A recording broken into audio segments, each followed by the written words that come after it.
سیانزە ساڵ بەسەر لە سێدارەدانی سەدام حسێن سەرۆکی ڕژێمی پێشووی بەعز تێدەپەڕێت و لە ئێستادا ڕۆژانە وەک نمونەیەکی زیندوی پشڕانی پەتی ستەمکاری لە ئەستوریدا ناوی دەهێنرێت و ئامۆژگاری سەرکردە و دەسەڵاتدارە ستەمکارەکانی پێدەکرێت. بەرەبەیانی سی کانون یەکەمی ساڵی 2006 کە هاوکات یەکەم ڕۆژی جەژنی قوربان بوو، هێز ئەمریکەکان بە ئامادەبوونی چەندین کەس لە دادوەر و نوێنەری پێکاتە جیاوازەکان بە تایبەت شیعە لە بەغدای پایتەخت لە بینای ئەمنی پێشوو لە کازمیە بڕیاری لە سێدارەدانی سەدام حسێن جێبەجێکرا.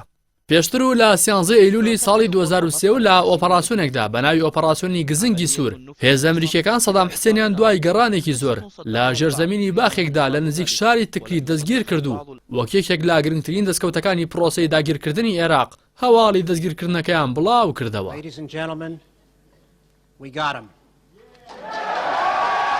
دواتر پرۆسی دادگایکردنی سەدام حسێن و کەسان نزیکە دەسەڵاتدارەکانی دەستی پێکردو پرۆسەکە 41 دانیشتنی دادگای خایاند. ڕزگار محەممەد ئەمین کە دادوەرێکی کووردا یەکەم دادوەر بوو کە سەدام حسێنی دادگایی کرد، لە دوای ئەو چەند دادوەرێکی دیکە پرۆسەکەیان بەڕێوە برد. دواترینیان دادوەر ڕەوف ڕەشید بوو کە هەر ئەویش لە سەر دۆسیەی دووجێل و ئەمفال و کیمیابارانی کورد و چەندین تاوانی دیکە بڕیاری لە سێدارەدانی بەسەر سەدامدا سەپاند. قررت المحكمة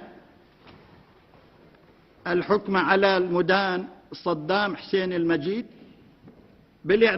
لە 5 تشرینی دووەمی ساڵی 2006 پاش بەڕێوەچوونی دانیشتنی دادگا لە دادگای باڵای تاوانەکان لە عێراق بڕیاری لە سێدارەدانی سەدام حسێن و بەرزان تکریتی و ئاواتبەندەری خوێندرایەوە و سەرنجام لە سی کانونی یەکەمی ساڵی 2006دا بە بەرچاوی ڕاگەیاندنەکانەوە و پاش خوێندنەوەی حکومەکەی بڕیاری لە سێدارەدانی سەدام جێبەجێ کرا. دواتر هێزەکانی ئەمریکا تەرمی سەدام حسێنیان ڕادستی عەشیرەتەکەی کردەوە. ئەوانیش لا گوندی ئۆجەی سەر بە شاری تکریتی ناوەندی پارێزگای سەلاحەدین تەرمەکەیان بە خاک سپارد. بە ماوەیەکی کەم و پاش بە خاک سپاردنی گۆڵی سەدام بوو با یەکێک لەو شوێنانی زۆرترین سەردانی کاری هەبوو. دواترەوە بڵاوکرایەوە چەکدارانی داعش گۆڕەکەیان هەڵداوەتەوە و تەرمەکەیان بۆ شوێنێکی نادیار گواستۆتەوە. پێش لە سێدارەدانی هەردوو کوڕەکەی سەدام عودەی و قسەی پاش ئەنجامدانێکی پێکدادانێکی شەش کاتژمێری لەگەڵ هێزەکانی هاوپەیمانان لە یەکێک لاگەڕەکەکانی شاری مووسڵ پێکەوە کوژران و تەرمەکەیان لە شوێنێکی نەزانرا و بە خاک سپێردران.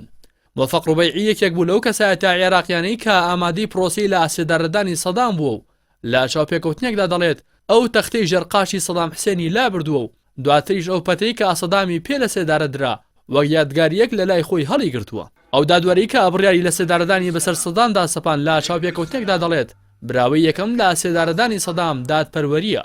دادوەر ڕەوف ڕەشید باس لەوەش دەکات دادگایەکە 41 دانیشتنی خایاندووە تا دانیشتنی چلەمین و دانانی بۆ وردبینی لەلایەن دەستە و هەتا داواکاری گشتی و پارێزەرەکان سەرنجی خۆیان خوێندەوە.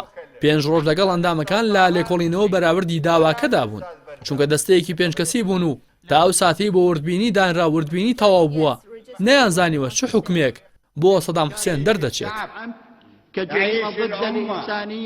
لە ئێستادا لە سێدارەدانی سەدام کە یەکێک بوو لە دیکتاتۆرترین و خوێنڕێشترین سەرکردەکان وەک پندێک بۆ سەرنجامی ستەمکاری باز دەکرێت.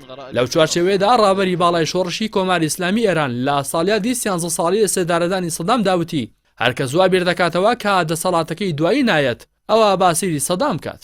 ئایەتوڵڵا عەلی خامنەیی ڕابەری باڵای شۆڕشی ئیسلامی کۆماری ئیسلامی ئێران لە یادی 13 ساڵی لە سێدارەدانی سەدام حسێن سەرۆک کۆماری پێشووتری عێراق لە تویتێکدا لە هەژماری تایبەتی خۆی لە تۆڕی کۆمەڵایەتی تویتەر نووسیوێتی کێوا دەزانێت دەسەڵاتەکەی تا هەتایی دەبێت با سەیری سەدام حسێن و محەممەد ڕەزا پەهلەوی کۆ تا شارەژێمی شاهانەی ئێران و یەکێتی سۆڤێت بکات. عەلی خامنەیی نووسیویشێتی ببینن چۆن توانە لاواز و پوچەکان تەنها بیرۆکەیەکە و خوددا بەهێزی خۆی بە شێوەیەکەم دەسەڵاتە پوچ و لاوازانە لەناو دەبات وەک ئەوەی هەر لەم جیهانەدا نەبوو بن.